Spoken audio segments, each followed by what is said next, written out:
Muy buenas noches, bienvenidos a Espacio Abierto. Esta noche analizamos la actualidad ferrolana y lo hacemos con el portavoz del Bloque Nacionalista Galego, con Iván Rivas. Muy buenas noches y gracias por venir. Hola, muy buena noche y gracias por convidarme. Si hablamos de actualidad ferrolana, la última fue ese pleno ordinario que se celebraba en la tarde de ayer. Fue pospuesto debido a esa declaración de 3 días de luto por las víctimas ocasionadas por esa dana en la Comunidad Valenciana, por lo que ayer se llevaba a cabo ese pleno. ¿Cómo fue? Donde parece que empezaron los asuntos a tener esas discrepancias cuando se llegó al punto de la modificación de crédito por más de 1,5 millones de euros. Bueno, creo que o pleno evidenciou, por unha parte, a falta de iniciativa por parte do goberno, dado que a parte sustancial que contiña ese pleno eran as iniciativas que presentábamos os grupos da oposición a través de mocións, e creo que outro elemento significativo do pleno que se celebrou no día de onte é a negación por parte do goberno local e do alcalde da cidade a asumir a responsabilidade que ten como goberno local e como alcalde. Digo isto no senso de iniciativas que presentamos desde o Bloque Nacionalista Galego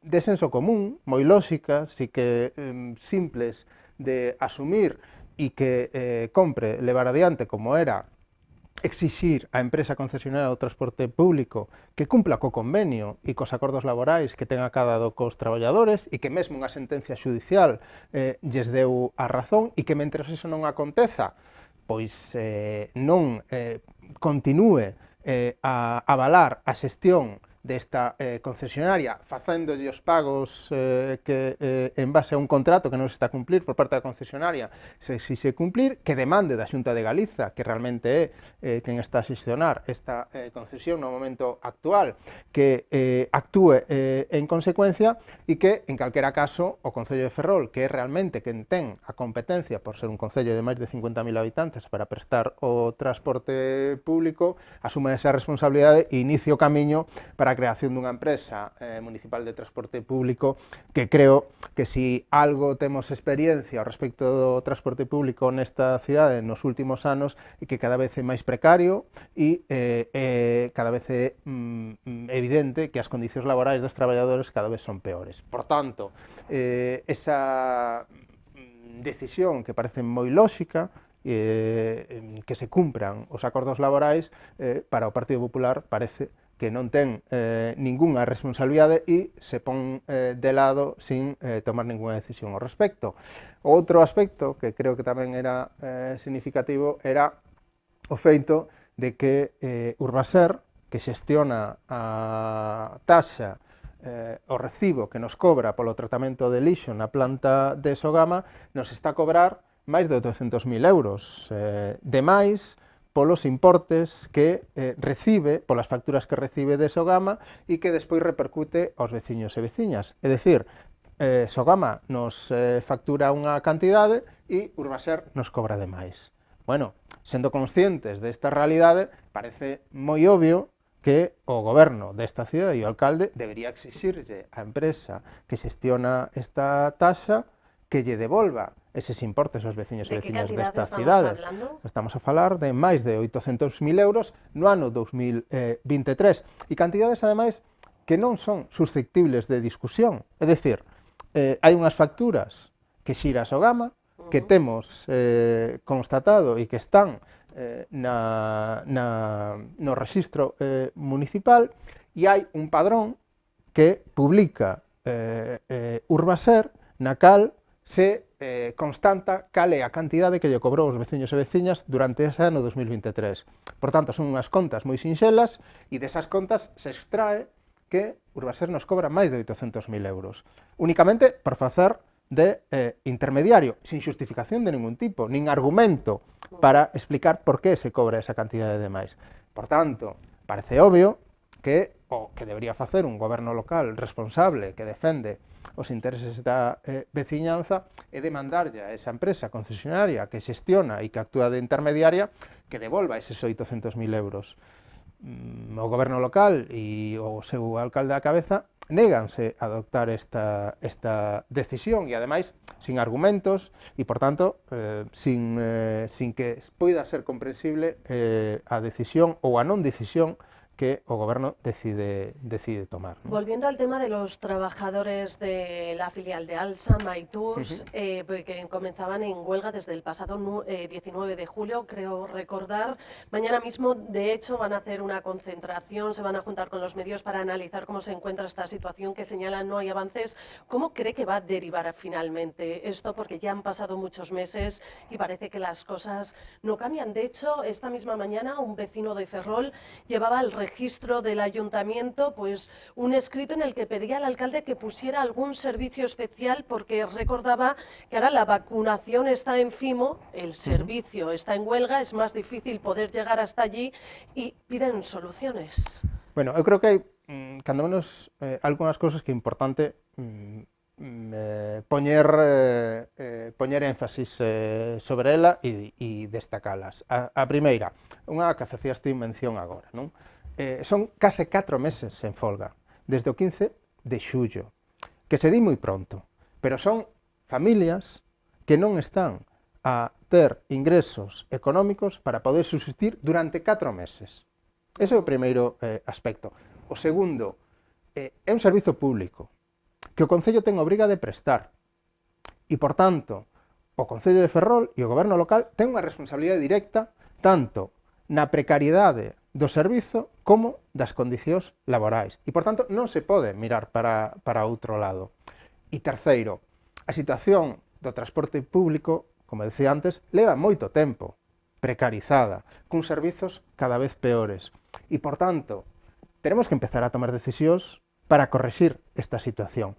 E creo que a primeira decisión que hai que adoptar é que, neste caso, a empresa Alsa, concesionaria do servizo, de cumprimento aos acordos laborais. Porque isto é algo que é unha obviedade. Segundo, a lei de contratos estatal exixe que as administracións públicas demanden das empresas concesionarias que cumplan con eses acordos laborais e que, se non, iso será motivo de resolución dese contrato. E terceiro, por xa por unha cuestión de dignidade. Unha administración pública non pode tolerar que as empresas privadas que xestionan servizos que ten obriga de prestar non den cumprimento aos acordos laborais. E a partir de aí, tomar decisións para mellorar o transporte público na cidade. Nos, onte, explicábamos, ou cando menos poñamos sobre a mesa varias cuestións. Primeiro, regular esas condicións laborais. Segundo, necesitamos personal para poder cubrir esas necesidades. Facías mención ao feito de poder acudir ao centro de vacinación que se habilita en Fimo, pero temos unha zona rural totalmente illada. Indo xa a outro transporte, a outra concesión de transporte, que é a de saída de Ferrol, a cidade da Coruña, as colas que os veciños e veciñas desta cidade soportan día tras día para ir a traballar, para ir a estudar, son constantes.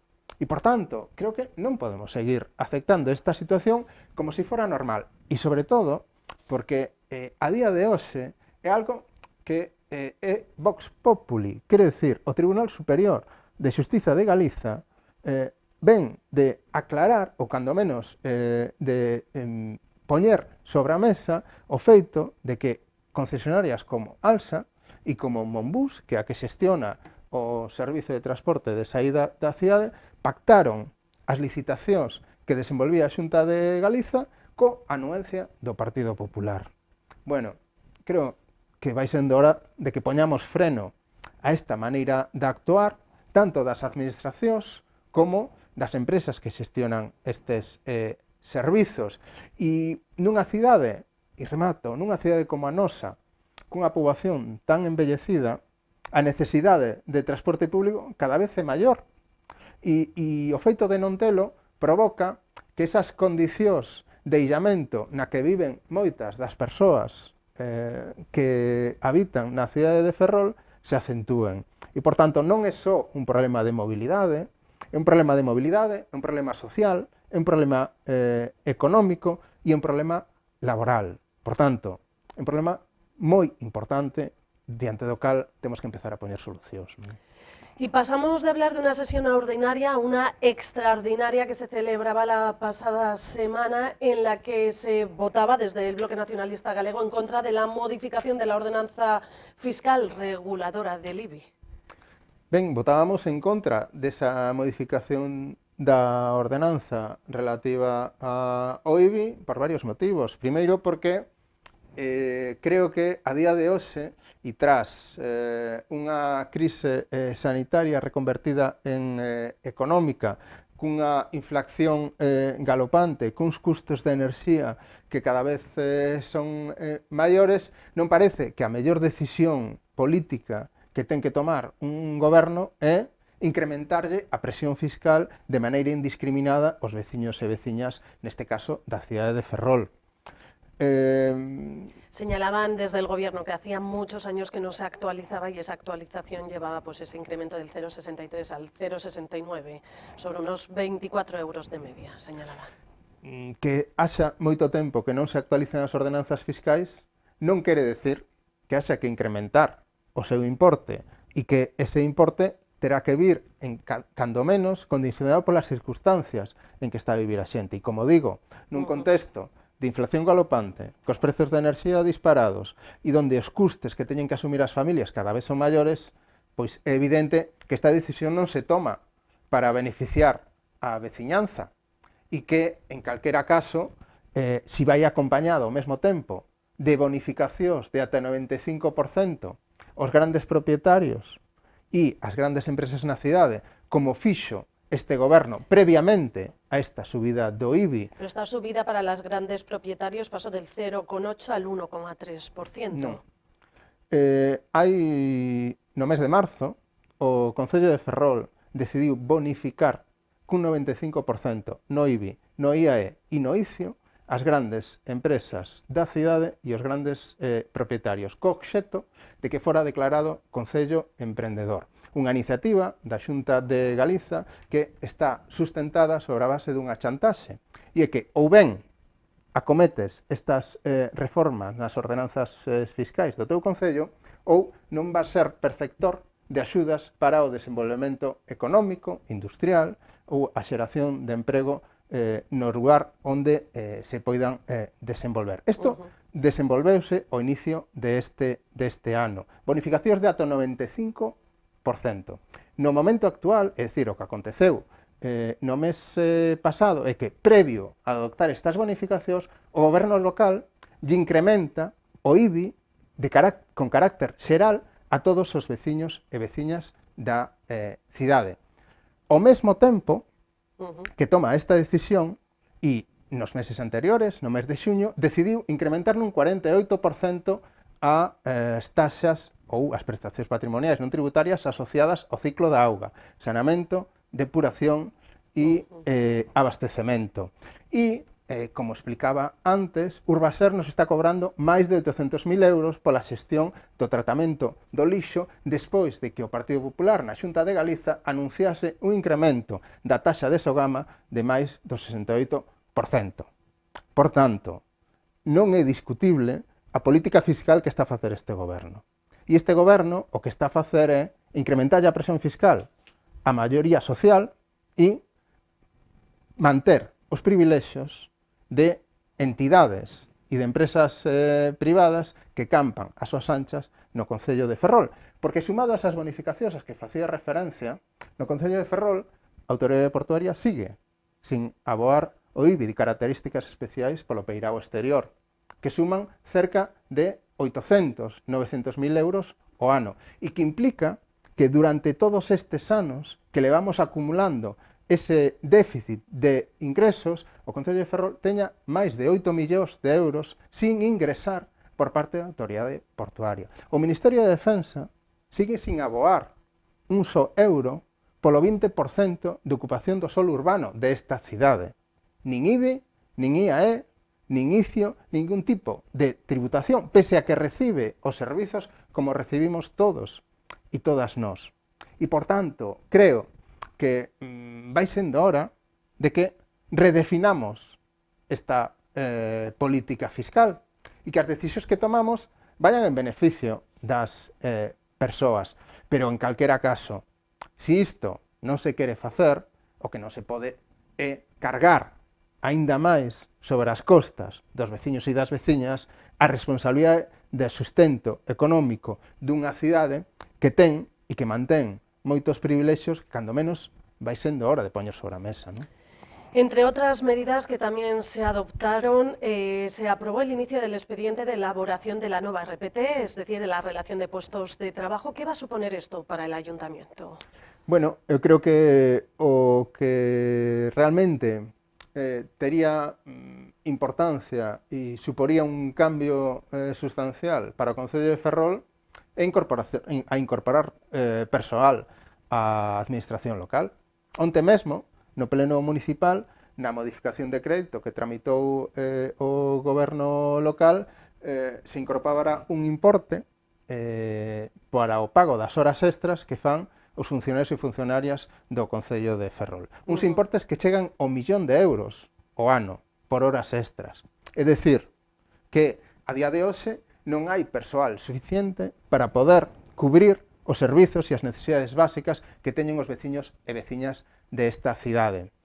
Claro, cando o goberno local continúa na vaga privatizadora de servizos públicos, cando ao mesmo tempo esas empresas, como falábamos antes, non están a cumprir os acordos laborais como acontecía no transporte público, e cando ao mesmo tempo no canto de contratar persoal funcionario e funcionaria se dedica a contratar asesores ao servizo do goberno e non dos veciños e das veciñas, pois a situación que vivimos todos os días cada vez máis precaria, e iso implica colas, como vemos todos os días no rexistro municipal, na área de estadística, retrasos na tramitación de licencias ou trámites de todo tipo, incluso os urbanísticos, pese aos anuncios que se fixeron por parte do goberno local, nos cales aseguraba que en 3 meses estarían resoltos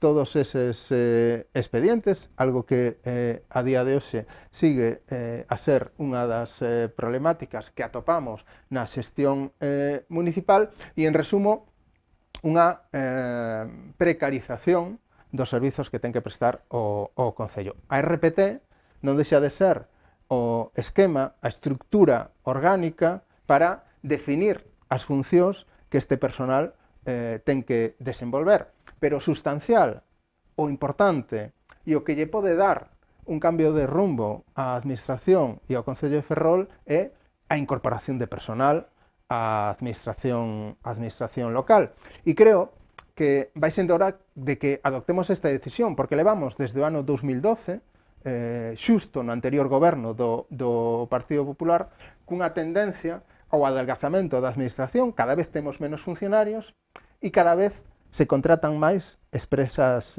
privadas.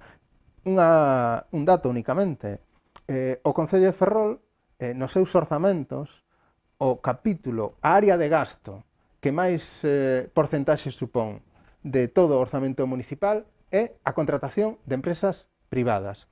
E a área que se refire ao gasto de funcionarios e funcionarias, o que se dedica a pagarlle os salarios aos funcionarios e funcionarias, apenas chega ao 30%.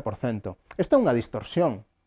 Calquera administración pública, a súa área de gasto máis importante é pagarlle os salarios aos funcionarios e funcionarias. Por qué?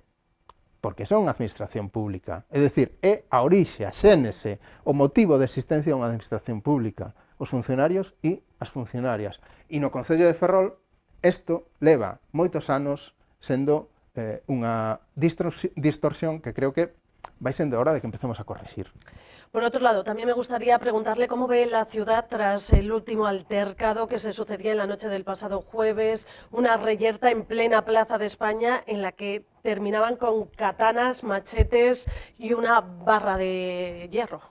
Bueno, eu creo que estamos nun contexto diante do cal algunha medida haberá que empezar a adoptar. E, sobre todo, nunha área como é o barrio de Recimil, diante da que as queixas dos veciños e das veciñas non son de agora nin producto dun conflito como o que ti acabas de mencionar agora, sino que veñen herdados do pasado. E sobre todo, se temos en conta que o barrio de Recimil é un privilexio para todos e para todas nós. Un barrio de carácter público, é dicir, de propiedade municipal e que compre poñer en valor.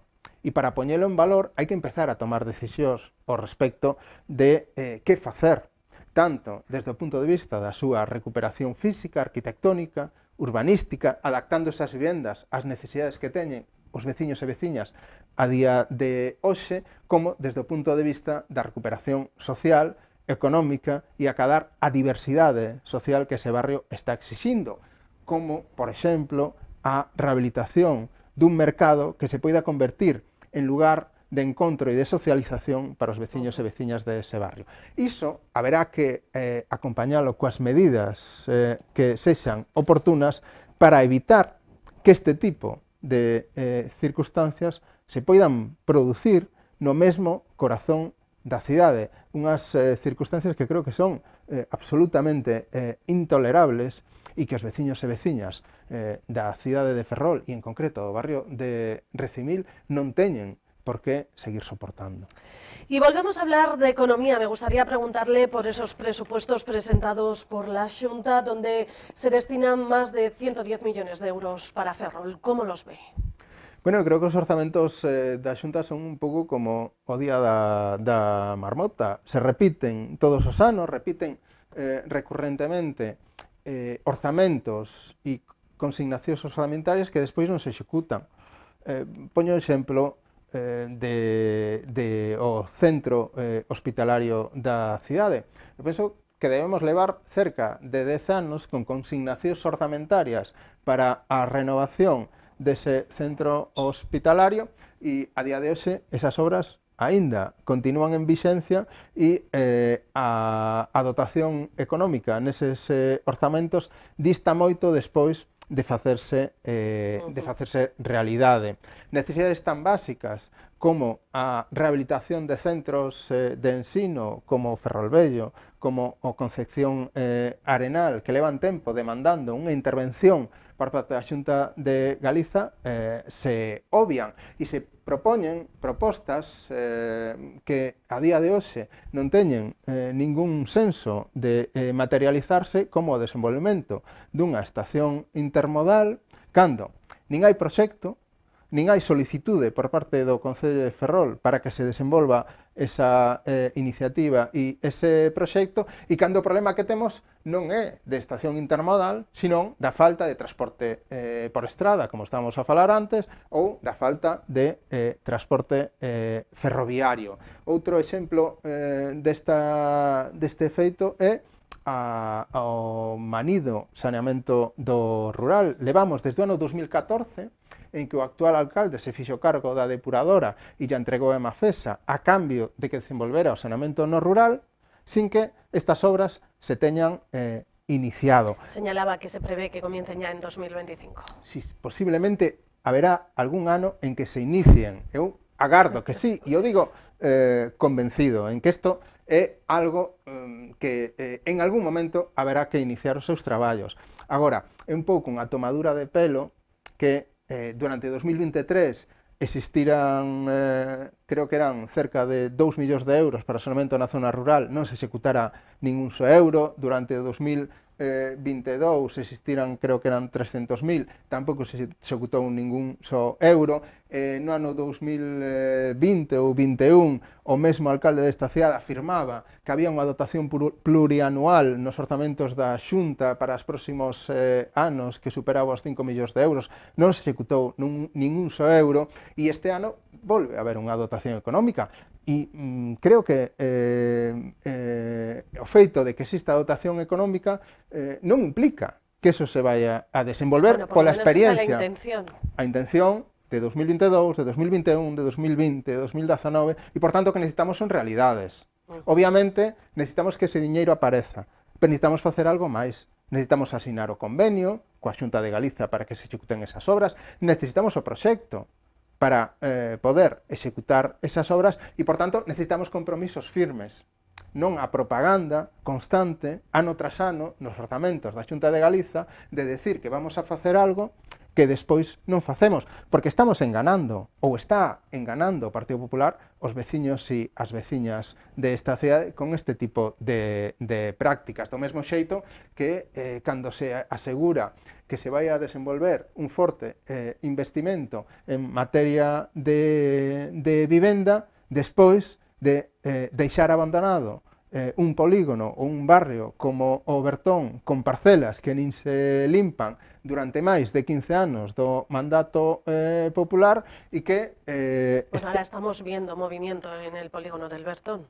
Bueno, estamos movimiento vendo in movimento, situ no. nin se limpan as parcelas. Yo me supoño refiero a que movimiento de vivienda, que se están llevando trámites para que se pueda llevar a cabo a día de hoxe promoción non pública. existe máis aló que a publicación duns pregos para a redacción duns proxectos. Estamos na fase de tramitación de proxectos despois de 15 anos.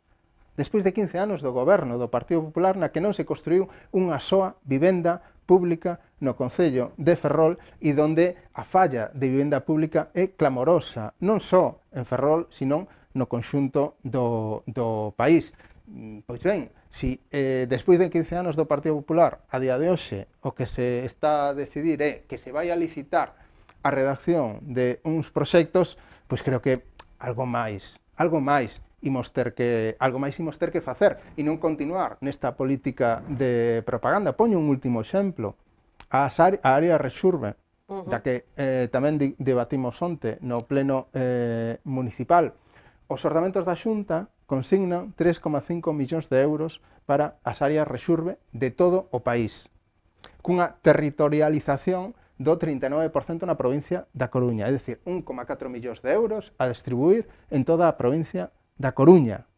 Por tanto, dese 1,4 millóns de euros, canto lle vai tocar a unha cidade como Ferrol e un barrio como Ferrolvello, que desde o ano 2022 o Partido Popular declarou como área Rexurbe e leva anunciando a súa recuperación e que na práctica vemos que carece de fondos para poder facela efectiva, e cando ademais as outras medidas que deben acompañar a ese área Rexurbe, que non teñen que ver exclusivamente coa rehabilitación e recuperación física das edificacións, sino co desenvolvemento dun plan de dinamización, adopción de medidas de tipo social, de tipo económico, ou a rehabilitación de equipamentos como a Casa de Carballo Calero, que sexan capaces de dinamizar o barrio, se teñen absolutamente abandonados, tanto por parte do goberno da Xunta como por parte do goberno local. Por tanto, como digo, e en resumo, creo que son orzamentos que máis aló dos anuncios teñen que concretarse en feitos. Espero que iremos viendo a ver si esas partidas consignadas llegan a dar frutos. Tenemos que ir a esperar al próximo año, a ver si se llevan a cabo. Iván Rivas, portavoz del BNG, muchas gracias por venir.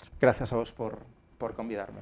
Y muchas gracias también a todos ustedes por estar ahí al otro lado. Recordarles que nos pueden seguir a través de nuestra página web, en las redes sociales, en el canal A la Carta de YouTube, en la Radio Metro FM, en la 90.6. Que pasen una feliz noche.